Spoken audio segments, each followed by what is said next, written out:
Hey, what is going on, guys? Hex Competitive back again today with a brand new video, and as always, down in the title below will be the topic we're talking about today. So in today's topic, to start off today's video, we're actually going to start off by saying, wow, good episode. Absolutely awesome episode. I really did enjoy this episode.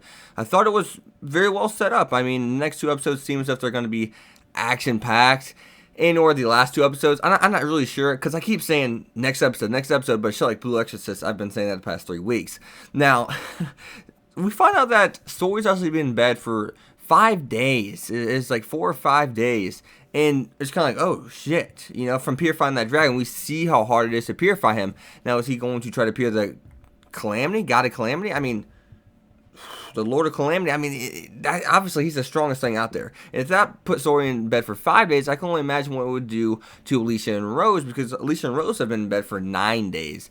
And just think about that. That 9 days and 5 days have just been sleeping, not being able to get out of bed. Like that, obviously it took a huge toll on them. And I'm glad that they put a big emphasis on that, because obviously it was not easy on them. I mean, they needed all three of them in order to even purify the dragon. And Story kind of gets rewarded for this from Lila, and he gets another Celestial and or Celestia book. It's one of the two. I can't remember exactly. But I'm really wondering, like, okay, so what's so special about this book? Why does he need to read this book? When we see that it goes into Velvet Crow, as we all know, we got some of her backstory, and it even says that it all started with her. So is she the reason why the world keeps getting threatened by, Calamity and or malevolence? Did she ever get rid of her malevolence? That's an interesting question you have to ask yourself. And to me, I'm just kind of like, we really need that animated. I mean, I feel as if that should have been, the anime for that should have been done before this, but I'm pretty sure the game for Velvet didn't even come out till after Tales of Zestiria. Don't quote me on that, but I'm pretty sure the game's like just not coming out for Velvet. I mean, I'm pretty sure the middle episodes of Velvet in season 1 were actually advertisements for the game that's coming out. So it's kind of hard, but I wish we would have saw that then this because it would have made the story, it would have made this anime even better. I mean, I think it's already a solid anime to begin with, but I feel like it would have made it even better. Now, at the same time, I'm just kind of like, the Lord of Calamity's aide, that girl that she keeps showing up. Like, why is she there and not with the Lord of Calamity if she's, his right-hand woman or whatever, right-hand man per se, right? And I'm just kind of, whoa, what's her mission? What is her be-all, end-all goal? I'm really interested in that. So, why is she there, and what is her goal? But I want to hop on to the Edna and Miklo scene after they, leave Highland. And I thought it was really funny, the banter saying they're all foolish, and they're kind of like, we're big fools too, because we're freaking here. But we see, I don't want to call this the Shepherd effect, because we see the military, there's building an army. All these military, Sergei and all of them are coming over. All the people that have been in their past are coming to help in this fight, because they know this is it.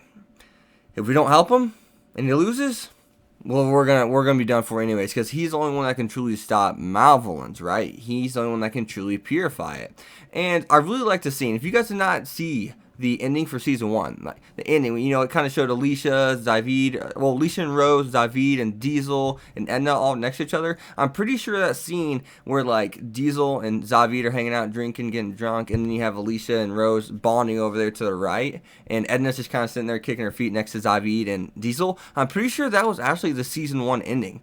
I'm pretty sure. Don't quote me, but I'm almost 100% sure that was the same scene. And I'm really interested, kind of like, why did they introduce the ending and at the beginning and all the way to the end of season 1 of that scene? Like, it's like a foreshadowing ending all the way towards the end of season 2. It's kind of like, why did they do that? Why didn't they just like save that for season 2? I'm really interested why they made that ED resemble the season 2 scene all the way in like episode 9 or whatever. I'm just kind of like, really? That's kind of odd that they did that. I mean, it's cool seeing it, and I bet you 95% of people probably didn't catch that. And once again, don't quote me, but I'm like 99% sure that is the same scene. So I was really interested in seeing that. But we also We also get some was Armatization. So basically, if you guys don't watch the ED for season 2, Armatization is essentially the same thing that Sori does with all his staffs. Like Mikulia, whenever he fuses with them, I know they talk about using them as weapons, but in the ED, you actually see 2 people fuse with Seraphs, and you clearly see Sori, and you clearly see someone else next to him. They're fighting. It's in the ED. I don't know if some of you guys caught that, but a lot of you guys probably remembered I did say that in some of my past videos. I stated, hey, there's something in the ED you need to check out. It's a big kind of basically foreshadowing and or spoiler, really, basically what it was. But so sooner or later, those 2 are going to be able to fuse. And I can only imagine Lila and Sori, Edna and Alicia, Diesel and Rose, just seeing them all fuse is fucking fighting. That would be so badass.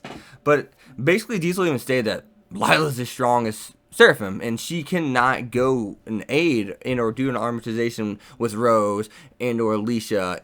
She has to be with Sori, because Diesel even states, if you go down, the Shepherd's done. We're done. And I'm just kind of like, whoa. It's interesting to see how important Lila is. I wonder, why is Lila so important? Why is she? I really wish we had more backstory on Lila. Why was she so much stronger than these Mikulia, Edna, Diesel? Why is she so powerful? Because I mean, obviously she is the main focal point for Seraphim, old and past shepherds, and she just simply the shepherd Seraphim. I'm not really sure. I'm really interested to learn more about that, but we probably won't, sadly.